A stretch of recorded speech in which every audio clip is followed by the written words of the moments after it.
Well, we start in the 1950s when James May was an old man. Now, back then, Jaguar won Le Mans 3 times with the D-Type.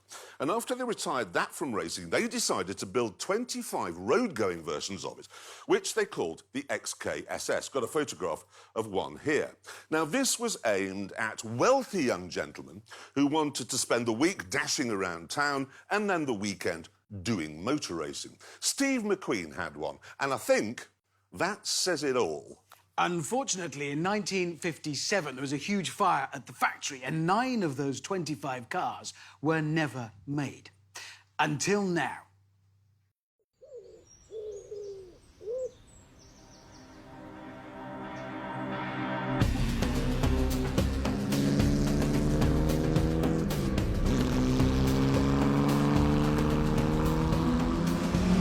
Let me make one thing plain right from the start.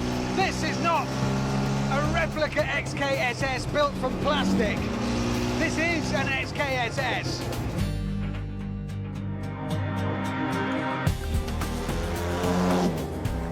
Built by Jaguar themselves over 10,000 painstaking hours. It's the real deal. In fact, it's as real as the real ones from way back when.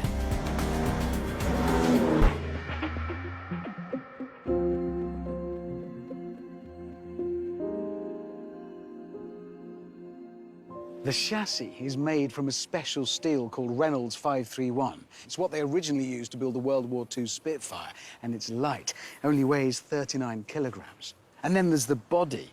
The tooling and the technical drawings were all destroyed in the fire, so they had to scan an original from 1957 and then work backwards from that to make it in incredible detail, right down to the rivets. Every one, the number and the position is as it was. And there's over 2,000 of them.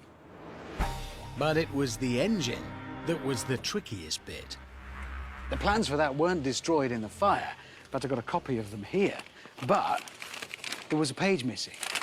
So they had to get an original engine and saw it in half to find out how it worked. No one has ever made a car like this before. It's a world first. So it's small wonder it's priced at just over £1 million. Or, for £500,000 more, you could have one of these.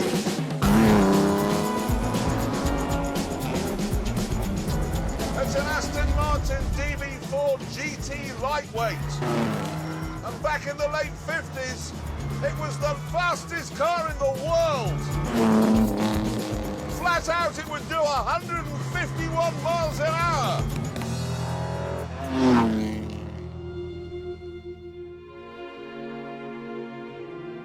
But this is not from the late 50s.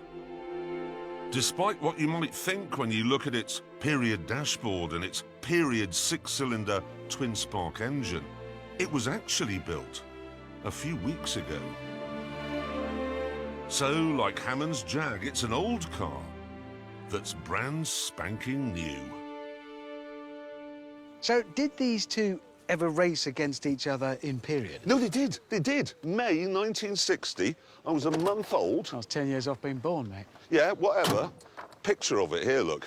Oh, look, there they are. Well, it's actually a D-Type. Yeah, but it that's is the race version. Yeah, exactly. Db4Gt lightweight. I mean, that was proper racing in those days. No stewards' inquiries every time there was a bump. They just finish the race, have a drink, and then some sex. We should give it a bash.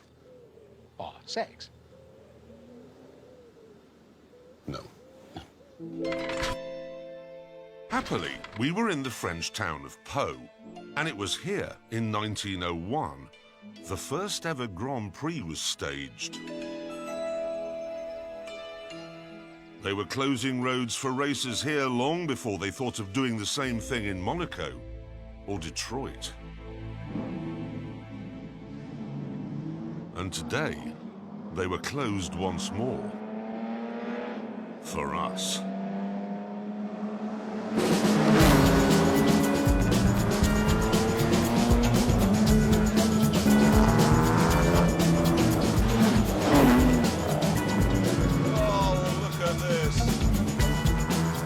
Roads through the centre of Pau.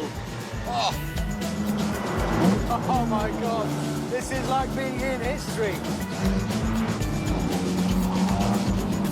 This may have the same Italian styling as the original, but unlike Hammond's Jag, it is not a faithful replica. It has, for example, a bigger engine than the original, which means 40 more brake horsepower. This thing is quick. Whoa, really quick.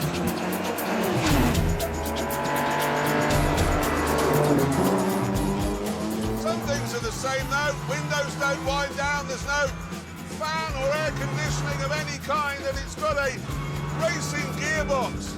That means no synchros. Which means that when you want to slow down, you have to heel and toe.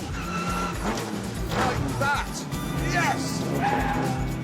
That was a skill I never thought I'd need to use again. But like changing a typewriter ribbon. Whoa, that was me not matching the revs up. And that was it, not forgiving me. The really good news, though, is the brakes. They're made using modern materials, unlike in Hammond's Jag. Yep, in here it's just me and my big hairy balls. And they need to be big. I can only brake when I'm accelerating, seriously. The power for the brakes comes off the gearbox, so with the clutch in, there isn't any. Who thought that was a good idea? Right, time to unleash the 3.4-litre straight six. That's 262 brake horsepower bouncing off the walls.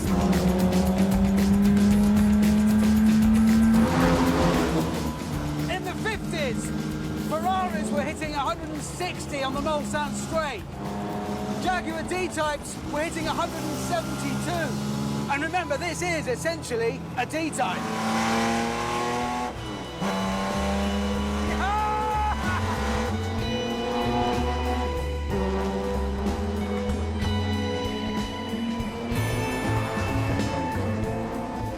Whoa!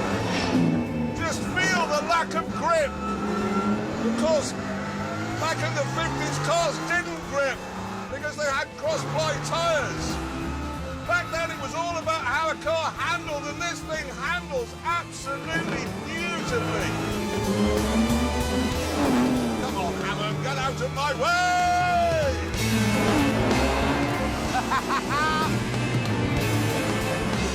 This really is a special moment. Just to see these two cars racing around here is incredible. To be in one of them is unreal.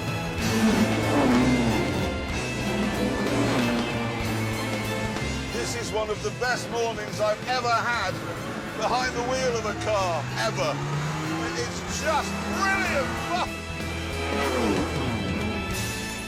Eventually, though, the people of Poe wanted their town back. So Hammond and I called time on the fun and games and sat down for a natter about our amazing cars. Now, we should explain why Aston Martin and Jaguar have suddenly decided to start making cars from their back catalogue. And really, it's second-hand values, isn't it? Well, basically, yeah. I mean, the last genuine original XKSS to sell went for over £12 million. Was it really 12 million? 12 million. So anyone who buys that for £1 million is getting the bargain of the century. Yep. And Jaguar is making more profit on that than it would from selling 100 XEs. Exactly.